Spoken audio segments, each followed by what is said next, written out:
ফাহমিদাদের বাসায় গেছিলাম আমরা।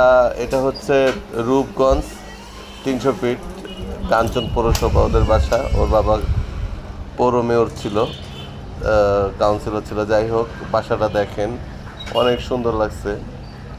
রাত্রে ছিলাম আমরা। সকালবেলা আমাদের অনেক ধরনের নাস্তা খেতে দিল। তারপর হচ্ছে এই যে আমার ওয়াইফ খাচ্ছে যে খুদের চালের, কুলার চালের খুদের কি দিয়ে জানি তৈরি করে পোকোদা এরকম।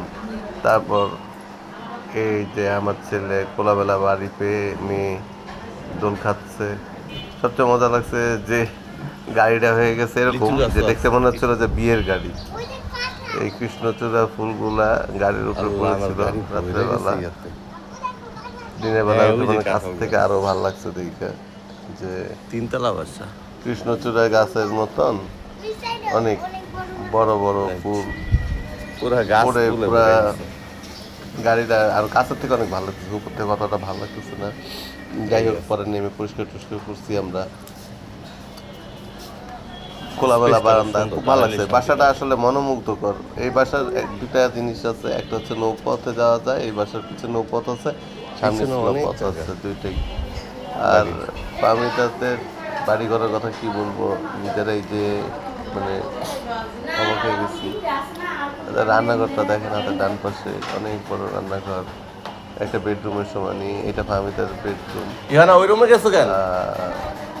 তারপর এটা ওর বাবার রুম ছিল। এই যে কত বড় রান্নাঘর। ওই রুমে যায় না।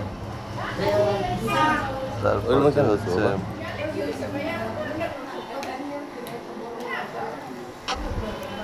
আমার ছেলে সাজুগুজু হয়েছে, এই যে একটা ভিডিও আছে এখানে। এই যে ফাহমিদা মুখ লুকাচ্ছে যে ভাই আমি তো রেডি না। আল্লাহ, এটা হচ্ছে ওর বেডরুম। ওর ওয়াশরুমটা দেখার মতো ছিল না। বাসাটা অনেক সুন্দর লাগছে। এটা অন্য একটা ভিডিওতে দেখাবো, দেখেন আপনারা। এই খাওয়া শেষ হয় না ম্যাডাম?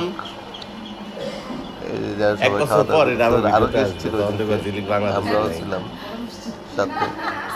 খুবই আপ্যায়ন করছে, এটাও ভাবি লাগে।